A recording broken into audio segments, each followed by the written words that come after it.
Salut et bienvenue sur Anacaland pour la review des épisodes 2 et 3 de The Walking Dead Daryl Dixon, saison 2, The Book of Carol. Dans le genre titre long, on a rarement vu pire. Mais à part ça, on va enfin pouvoir discuter de ces deux épisodes que j'avais pu voir la première semaine grâce au bug de Paramount+. Enfin, le troisième épisode est dispo légalement, car sur cette chaîne, on ne pirate pas. Et c'était donc l'occasion d'un second visionnage pour se faire un avis plus posé sur cette première moitié de saison. Effectivement, comme dit dans ma vidéo précédente, c'est la partie sur Carol que j'apprécie le plus pour le moment dans cette saison. On sent bien que l'histoire de Daryl et des autres a tendance à stagner un peu, ou en tout cas ça avance bien moins vite que le périple de Carol.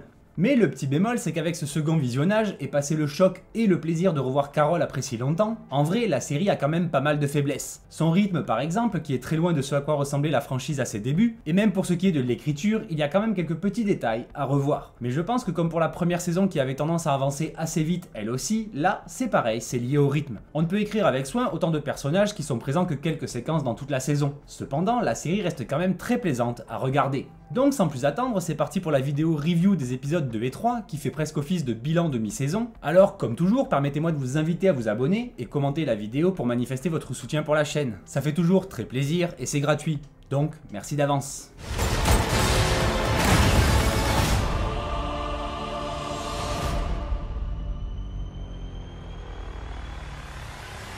Premier point, négatif, on a évidemment toujours ce truc de la France, c'est Paris, pour les Américains. Et pourtant ce Paris qu'ils aiment tant n'est pas si beau. Il y a notamment un plan quand Carol débarque dans la ville qui est assez moche niveau make painting, et surtout le fond vert qui est très visible je trouve. Mais bon, ce n'est que le temps d'un plan que c'est pas vraiment joli, donc on va dire que c'était un accident. Car sinon, la série est plutôt très quali niveau visuel. Même cet étalonnage très terne colle tellement bien à la série que maintenant c'est devenu un incontournable.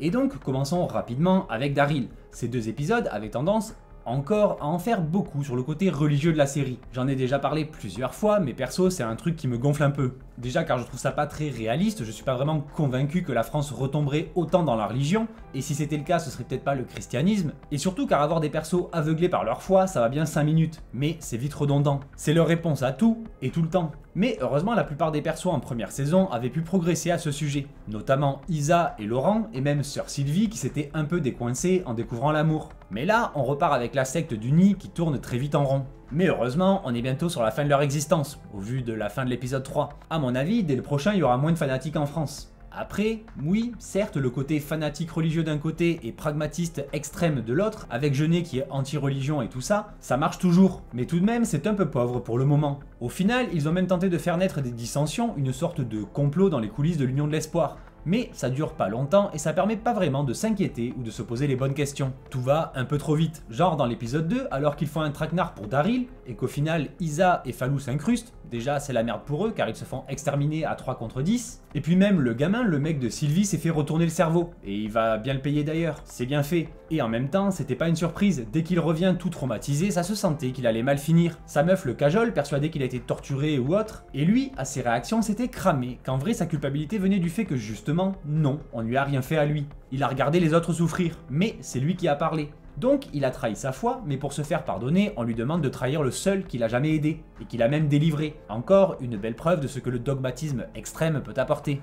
Et dans le fond, toute cette histoire de faction au sein de l'Union, et les divergences de méthode entre le moine et la meuf, qui d'ailleurs sort elle aussi de nulle part, on sait pas vraiment qui elle est, mais encore une fois, c'est la cause du rythme de la saison. Ça va trop vite pour que chaque personnage soit un minimum présenté et caractérisé. En conséquence de quoi, mis à part les rôles principaux, qui dans le fond eux non plus n'évoluent pas vraiment beaucoup, les rôles secondaires sont presque tous uniquement des persos-fonctions. Comme Ash qui je pensais resterait un peu plus avec Carol, mais non, finalement c'était juste le taxi.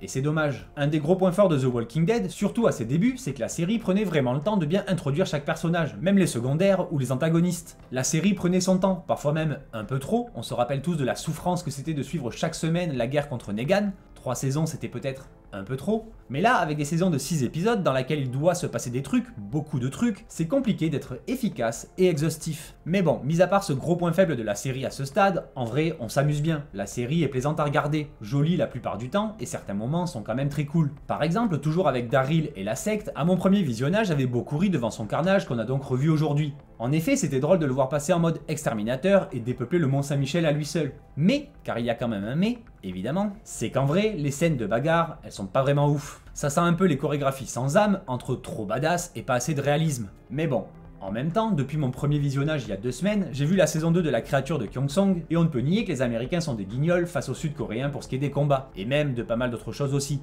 D'ailleurs, n'hésitez pas à aller voir ma vidéo sur la série, sans spoiler, elle vaut vraiment le détour. Et puis la vidéo a grave floppé, donc ça lui fera pas de mal, merci d'avance. Et pour en revenir à Daryl, au final j'en suis vraiment venu à voir cette histoire de conflit interne dans le nid, et même le coup de la cérémonie, comme un prétexte pour justement faire avancer l'histoire et pousser nos héros à partir pour aller vers d'autres aventures. Et aussi pour que leur extermination par Jeunet dans le prochain épisode ne soit pas non plus trop dure pour nous. C'est des cons, on les déteste, donc on s'en fout qu'ils crèvent. Surtout que Daryl a déjà bien élagué, donc ça devrait aller vite dans la suite. C'est surtout Carol et Daryl qui vont en faire voir aux guerriers, même si je reste très curieux de voir leurs super zombies. Mais est-ce que les deux amis vont déjà se retrouver dans l'épisode 4 ? J'en doute un peu, même si j'ai très hâte de voir leurs retrouvailles qui j'espère seront à la hauteur. Mais si ça se trouve, ils vont nous faire traîner ça jusqu'au final. Et paradoxalement, je me plains du rythme trop rapide, mais j'ai aussi hâte que ça bouge, et que ça bouge vraiment. Car là, avec la fin de l'épisode 3, on sent bien que ça devrait passer à la vitesse supérieure en termes de scénario, ou en tout cas j'espère. Mais du coup, il ne va rester que 3 épisodes pour conclure la saison. Et il va falloir que ça avance vite si on veut vraiment que les choses avancent.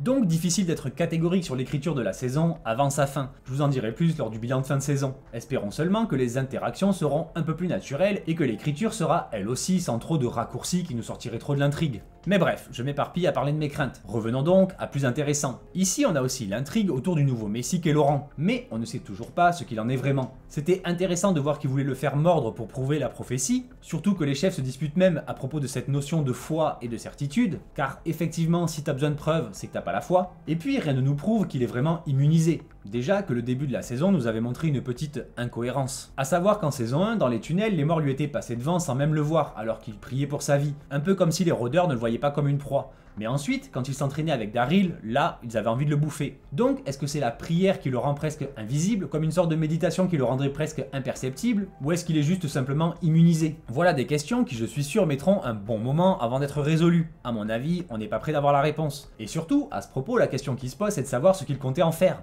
Imaginons, ok, il est vraiment immunisé à la morsure. Et ensuite, qu'est-ce qu'ils allaient en faire? On n'est pas dans The Last of Us, il n'y a pas d'hôpital plein de lucioles pour extraire un vaccin de son corps, à moins qu'ils pensaient simplement le faire se reproduire avec toutes les femmes de leur secte, pour diffuser son immunité. Mais là, c'était pas gagné. Bref, on sait pas, et même eux, je suis sûr qu'ils ne savent pas non plus. Donc en vrai, à quoi bon cette intrigue? Le seul intérêt vraiment de cette immunité, ou du moins de cette solution que représenterait Laurent, ce serait si Daryl réussit à le ramener avec sa nouvelle meuf aux États-Unis, et que la République civique s'occupe de son cas pour créer un remède ou un vaccin. Ou même mieux, imaginez une arme qui désactiverait ou tuerait tous les rôdeurs du monde d'un seul coup. Boum, une planète propre pour les survivants qui ont tenu jusque-là. Ça serait certes bateau, mais je ne vois pas vraiment où ils veulent en venir à long terme avec cette histoire. Mais si vous avez des idées, balancez tout, je suis curieux d'avoir vos théories là-dessus. Et enfin, j'ai déjà plus ou moins lâché l'info, mais le plus gros événement de ces 2 épisodes, au-delà du voyage de Carol, ou même de Daryl, Laurent et tout ça, c'est surtout que Daryl officialise enfin un truc sous nos yeux avec une femme. Et il était temps, car certes il a eu une relation en off dans la série principale, mais on ne voyait jamais rien, à croire presque qu'il était asexuel ou même eunuque. Mais non, là on a un beau baiser romantique devant le coucher de soleil sur le mont Saint-Michel. Que de romance, c'est très mignon. Même si bon, en vrai, c'est plus l'attente qui m'a fait sauter de mon canapé à ce moment que vraiment la magie du moment. Mais bon, rendons à la série ce qu'elle mérite. D'une, je ne m'y attendais pas, et de deux, c'était joliment amené. Même si là encore, la VF a complètement détruit la poésie de ce moment avec l'histoire du dépaysant. Puis, pendant ce temps, on a d'abord retrouvé Carol au Groenland pour faire le plein de l'avion. Et bien sûr, c'était magnifique, avec toute cette verdure et ce vide. Les 2 femmes qui vivent là sont trop bien, il y a presque personne, donc très peu de rôdeurs, mis à part ceux qui étaient cachés dans le sol quand Carol et Ash atterrissent, et j'avoue que cette scène était vraiment cool. Petit moment de stress pour Carol, qui comme Daryl a trop tendance à rouler sur les obstacles, d'où le besoin de leur coller des gosses ou des fragiles dans les pattes, sinon c'est pas assez palpitant, car ils sont trop forts. Mais là, petit stress quand elle se fait choper par les morts qui jaillissent du sol. Et en plus, ils sont très stylés, tous recouverts de mousse et d'herbe. Encore un nouveau design après les morts des marécages, etc. etc. C'était plutôt cool. Mais le plus remarquable dans cette escale rapide, c'est évidemment le plan des 2 femmes pour repeupler la Terre avec la semence d'Ash. C'était très drôle, d'un côté elles ont pas tort, mais c'est quand même très tordu, et surtout ça arrive tout d'un coup, donc on n'a pas vraiment le temps de s'y faire. Et en plus, dans le fond, pourquoi avoir besoin de le menacer? Je suis sûr qu'en lui proposant un petit plan sympa derrière un buisson, il aurait peut-être pas dit non. Pas besoin, pour le coup, de tuer Carol. Surtout qu'en vrai, il devrait le savoir, on peut pas tuer Carol vu que c'est le personnage principal de la saison. À moins qu'imaginez, il ne la tue à la fin de la saison. Et là, pour le coup, ça serait une sacrée surprise. Et le livre de Carol serait au final son dernier chapitre. Mais blague à part, certes c'était expéditif, mais intéressant d'avoir un aperçu d'un autre mode de vie, et de ses conséquences, l'isolation et tout ça. Et les morts sont à la fois très visuels et un peu trash, notamment avec le coup de la fusée dans la gorge. Ça doit faire mal, même si pour le coup, elle a quand même échappé à une mort peut-être aussi horrible. Rappelez-vous qu'on a vu Carol ramasser un stylo, probablement pour se la jouer de Jason Bourne, mais heureusement, elle n'en a pas eu besoin, la manipulation a suffi. Et là donc je rejoins ce que j'avais dit lors de ma précédente review, c'est que Carol devient elle aussi une mastermind de la manipulation. De plus en plus, elle va simplement dire ce que les autres veulent ou ont besoin d'entendre. Comme avec la femme à qui elle dit qu'ils vont l'emmener, alors qu'il n'y a que 2 places dans l'avion, il me semble, et même à Ash à qui elle dit qu'il n'avait pas le choix que de la tuer, alors qu'en fait, elle n'était plus du tout menaçante. Et ce côté manipulateur, à la limite du pervers de Carol, se poursuivra évidemment ensuite alors qu'elle arrive à Paris. Elle va se servir des gens pour trouver Daryl, et elle va même tenter de faire jeu égal avec Jeunet en termes de saloperie et de mensonges utiles. Principalement quand elle sort sans réfléchir qu'elle cherche Daryl pour le fumer. Sur le moment, j'ai trouvé ça très fort, une belle pirouette pour s'en sortir. Mais si comme moi vous avez vu l'épisode 3, vous savez que c'est pas si simple. En cela, j'ai beaucoup apprécié cet épisode 3. La relation entre Carol et Jeunet qui est mise en place est plutôt intéressante. Sans oublier son intro avec le flashback sur Jeunet au moment de l'apparition des premiers rôdeurs. Elle, en femme de ménage du Louvre, presque esclavagisée, elle se fait carrément traiter de feignasse par sa chef, et qui refuse même de faire la grève tellement elle a baissé les bras. Elle sait qu'on se fait baiser par le système, et donc elle se résigne, pour finalement devenir l'un des leaders les plus puissants de toute la franchise. Et la mort de son mari, alors qu'elle est dans la pyramide de verre à l'abri et lui juste de l'autre côté, était plutôt cool aussi. Un événement bien traumatisant qui explique peut-être son comportement d'aujourd'hui, donc un petit truc efficace mais tout de même assez attendu. Perso, je sais pas vous, mais dès qu'elle était au tel avec lui, je m'attendais à le voir crever sous ses yeux. Un peu aussi comme le coup de la mort de Sylvie, qui bien qu'inattendu, immédiatement c'est assez évident qu'elle sera le rôdeur qu'ils vont utiliser pour mordre Laurent. Ils devaient penser que c'était poétique. A noter aussi qu'il justifie sa mort à Sylvie en disant qu'elle n'avait pas assez la foi et que tout le monde accepte sans broncher, alors qu'elle était quand même en train de gueuler à tout le monde qu'ils allaient tuer leur prophète. Mais non, personne ne réagit. Donc en gros, quelques petits trucs comme ça qui sont plutôt sympas et efficaces, mais d'autres qui cassent un peu le délire, avec notamment toutes ces péripéties sans réelle surprise. Je trouve ça un peu dommage de voir aussi facilement où va chaque épisode. Même si il reste quand même 2-3 surprises qui fonctionnent, comme le retour de Caudron, qui devient presque un allié de Carol, mais au final pas du tout, c'est juste balancé comme ça, et puis voilà, on doit s'en contenter. Ou à l'inverse, j'ai presque apprécié la relation de Carol avec son pote prof d'anglais. Certes, il l'a trahi à la fin, en bon petit lâche lui aussi, mais en même temps, c'est crédible, chacun fait ce qui est le mieux pour lui et ses proches. Toutefois, je m'attendais presque à les voir se faire buter maintenant qu'ils ne sont plus utiles, lui et son mari. Mais non, elle les laisse partir, alors que pourtant, il est au courant de ses expériences. Mais probablement que ce n'est même plus un secret. Sinon, comme je le disais, ce qui m'a vraiment fait apprécier cet épisode, c'est cette sorte de relation qui apparaît entre Carol et Jeunet. 2 femmes fortes, ou plutôt devenues fortes grâce à l'apocalypse zombie, mais une qui montre son pouvoir, là où l'autre tente de cacher le sien. Et surtout, 2 femmes qui ne se laissent pas marcher dessus. On voit par exemple Carol kiffer de voir comment Jeunet remet la grosse brute à sa place en le forçant à manger par terre. Au final, elles ne sont pas si différentes toutes les deux. Elles se battent pour ce qui est juste, ou en tout cas dans leur tête qui est juste, et pour assurer la survie de leur groupe. Sauf que c'est leur méthode qui varie, même si Carol devient de plus en plus froide elle aussi.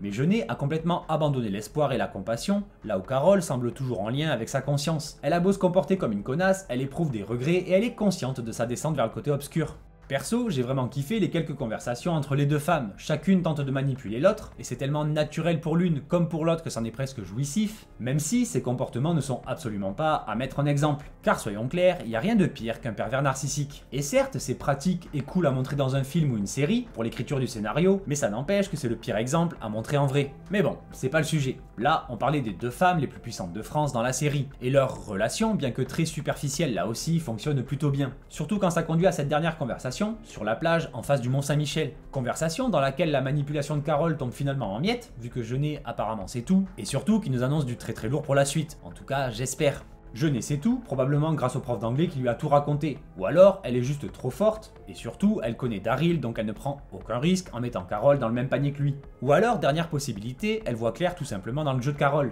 Car, comme je le disais, elles sont très similaires. Donc, peut-être voit-elle en elle une sorte de reflet d'elle-même. Et en cela, je trouve que la série fait aussi des tentatives plutôt sympas en termes de narration. C'est juste dommage de pas prendre le temps de vraiment faire ça bien.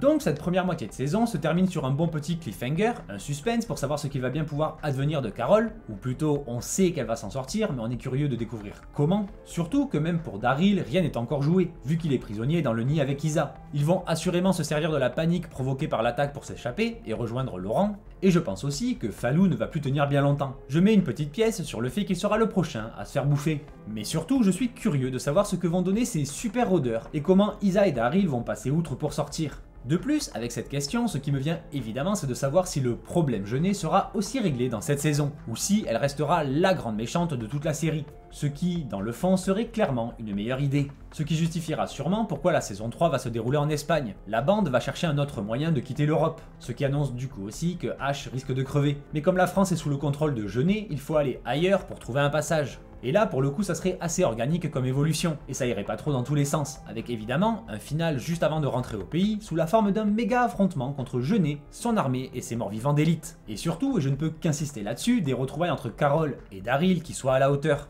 Voilà, je pense avoir fait le tour de ces 2 épisodes, j'espère que cette vidéo vous a plu. Si c'est le cas, petit pouce bleu et petit partage. Si j'ai oublié des trucs, n'hésitez pas aussi à me le dire en commentaire. J'ai tenté une structure un peu différente pour cette vidéo, plus thématique que d'habitude. Du coup, dites-moi ce que vous en avez pensé. En tout cas, merci d'avoir suivi cette vidéo, on se retrouve pour le bilan final de la saison, et donc profitez bien de cette fin de saison, en espérant que ça reste au moins aussi cool, voire même plus, ce qui ferait pas de mal. Et sur ce, je vous dis à très vite sur Anakaland. Bye!